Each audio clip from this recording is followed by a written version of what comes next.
மாற்றம் வரும்னாங்க. இப்போ எங்கள் ஆட்சியில் 1 2 தான் நடந்தது. அது காரணமானவன் எவனு கண்டுபிடிச்சி போய் தூக்கிட்டு வந்துடுவோம். இவங்க ஆட்சியில் ரொம்ப ஈஸியாக ஒரு நாளைக்கு 5 நடக்குது. அவங்களும் ஈஸியாக போய் கூட்டிகிட்டு வந்துடுறாங்க. என்னடான்னா செய்கிறவனில் அவங்க தான் எல்லாமே தாவேக்காரன், அப்படி சார் எல்லாம் தாவேக்காரன். ஒரு பிரச்சனையில் கூட இல்லை. எங்கேயாவது பாலியல் பலாத்காரம்னா கேட்கவே தேவையில்லை, தாவேக்காவை தூக்கிட்டு வந்துடலாம். எல்லா ஒன்றிய செயலாளருக்கும் நகர செயலாளருக்கும் நோட்டீஸ் சர்வ் பண்ணலாம். 2 பாலியல் பலாத்காரம் பண்ணிவிட்டு ஆள் யாருன்னு கண்டுபிடிக்க முடியல. உடனே இவங்களே நோட்டீஸ் பொதுச் செயலாளர் புசி ஆனந்தன்னு ஒருத்தர் இருப்பார். ஒருத்தர் புருஸ்லி, ஒருத்தர் ஜாக்கி சான் மாதிரி 2 பேர் வச்சுருப்பாங்க. அதில் ஒருத்தர் நோட்டீஸ் அனுப்புவான். எப்படி அனுப்பணும்? பார், கவர்மெண்ட்டுக்கு கெட்ட பேர் வருது, தயவு செய்து நம்ம ஒன்றிய செயலாளர்கள் நகர செயலாளர்களில் பேரூர் செயலாளர்களில் யார் இந்த 2 பெண்களையும் பாலியல் பலாத்காரம் செய்தது உடனடியாக சரண்டர் ஆகிடுங்க, முதல்வரின் வேண்டுகோள் அப்படின்னு ஒரு நோட்டீஸ் அனுப்பிட்டா போகிறோம். 2 பேரும் அப்போ உள்ளே வந்துடுவான். அப்படின்னா எங்கே எது நடந்தாலும் நம்ம தாவேக்காவாக தான் இருக்கணும் அப்படின்னு முதல்வர் சொன்னார். ஆனால் எந்த சம்பவம் நடந்தாலும் அர்த்தம் எனக்கு இப்போ தான் தெரியுது. முன்னுள்ள சினிமா படம் மாதிரி எங்கே போனாலும் கட்டி பிடிக்கிறானுவோ, எங்கே போனாலும் கட்டி பிடிச்சிட்டு உருள்றானுவோ. தூக்குறவங்களாம் ஒன்றிய செயலாளர், மாவட்ட செயலாளர், ஒரு எம்எல்ஏ, இப்போ மந்திரி லெவலுக்கு வந்துடும். அந்த லெவலில் போகுது. இன்னும் பொறுத்துறது பார்ப்போம்.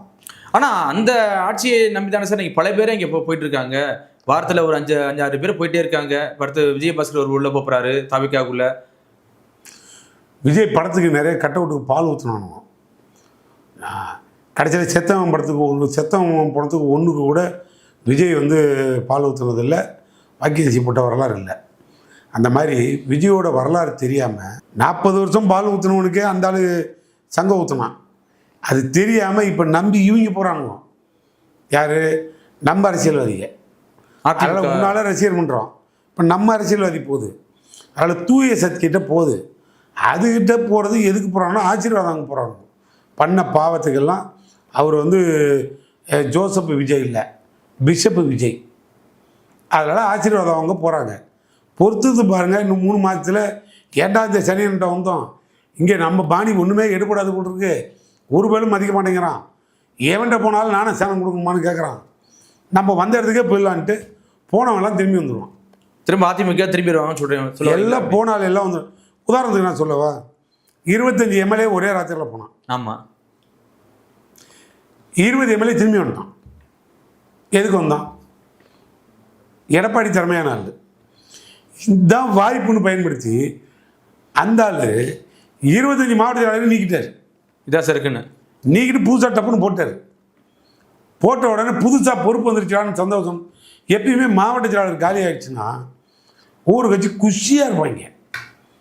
ஒரு 2 கோஷ்டி 3 கோஷ்டி அப்படி தான் குஷியாக இருந்தாங்க.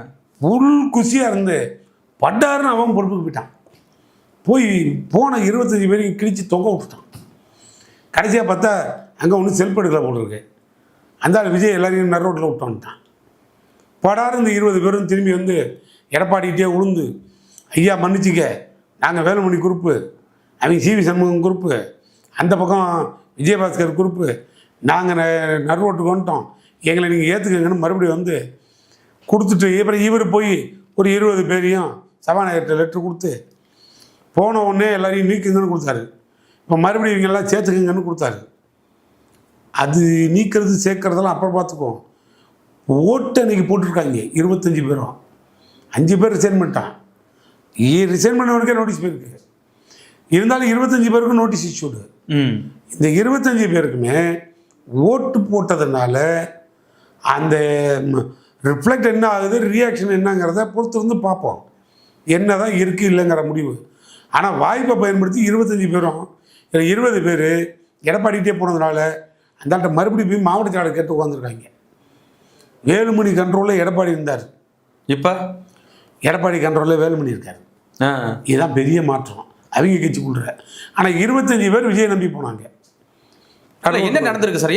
நடுவோட்டு வந்துட்டாங்கல்ல. இப்போ என்ன ஆயிடுச்சு? இப்போ இது உங்களுக்கு உதாரணமாக தெரியலையா? போனவங்க ரிட்டர்னு ஹோமுக்கு. என்ன ஹோம்னா இப்போ இது அகதிகள் முகாம் மாதிரி ஆயிடுச்சு. ஒரு ஆள் பெண்ணில் இருக்காரு சார். யார் வெளியில் சிவி சண்முகம். அது எப்பயுமே வெளியில் தான் இருக்கணும். ஏன்னா பார்லிமெண்ட்டுக்கு ஒழுங்காக அனுப்பி வச்சோம். அதை ரிசைன் பண்ணார். அரசனை நம்பி புருஷனை ரிசைன் பண்ணுற கதையை விட்டார். கடைசியில் புள்ள பிறக்கல, எல்லாமே கெட்டு போச்சு. இந்த அரசனை நம்பி புருஷனை கை விட்ட கதை தெரியுமா உனக்கு? அர்த்தம் தெரியுமா உங்களுக்கு? கேள்விப்பட்டிருக்கேன். அர்த்தம் தெரியாது. விளக்கம் கொடுத்தா நல்லா இருக்கு சார். ஒன்றும் இல்லை, அரச மரத்தை சுற்றி வந்தால் புள்ள பிறக்கணும்னு எவனோ சொல்லிட்டான். ஆமாம். அதனால் அந்த பொம்பளை அரச மரத்தையே சுற்றி வந்தது. அரச மரத்தை சுற்றுறதுக்குள்ள புருஷனை சுற்றி இருந்தால் புள்ள பிறந்துருக்கணும். அரச மரத்தை சுற்றுறதுனால புள்ளையும் போச்சு. அதனால தான் போச்சு. அரசனை நம்பி புருஷனை கைவிட்ட கதை, கடைசியில் புள்ள பிறக்கல. இந்த கதை தான் இப்போ இவங்க கதை, சிவி சண்முகம் கதை. இந்த ஆளை நம்பி ஒழுங்காக போயிருந்தால் கட்சியில் ஒரு சீனியாரிட்டியோடு வந்துருக்கலாம். இப்போ அதுவும் போச்சு, மாவட்ட செயலாளரும் போச்சு, லோக்கல் பாடியில் இருந்த மரியாதையும் போச்சு. கடைசியில் விஜய் ஒரே ஒரு நாள் ஒரு ராத்திரி சோபாவோடு போட்டு செட்டில்மெண்ட்டை பேசிட்டு திரும்பி போயிட்டார். செட்டில்மெண்ட் கிடைக்கலையே அப்படி சார்? படுத்துட்டார். அதெல்லாம் பர்ஃபெக்டாக ஆதவ அர்ஜுனா பார்த்துப்பார். Auditing general Aadhav Arjuna. அதில் இந்த மாதிரி உனக்கு டவுட் வந்துன்னா ஆதவ அர்ஜுனாட்ட கேட்டுக்குங்க. ரொம்ப டென்ஷன் பற்றி கோபமாயிடுவார். அதில் மைக் டைசன் மாதிரி இருப்பார், அவர் பார்த்துக்கார். இல்லை குதிரை பேரி நடந்து உண்மை தானே சார்? எப்படி சார்? சார் நான் தெரியாமல் கேட்குறேன், வராமல் எதுக்கு இந்த 5 எம்எல்ஏ ராஜினாமா பண்ணணும்? 5 எம்எல்ஏ ராஜினாமா பண்ணிட்டு அவசியம் என்ன இருக்குது? எவனாவது கட்சி உணர்வு கட்சி விசுவாசியை கூட விட்டுருங்க, அப்புறம் பார்த்துக்கோ.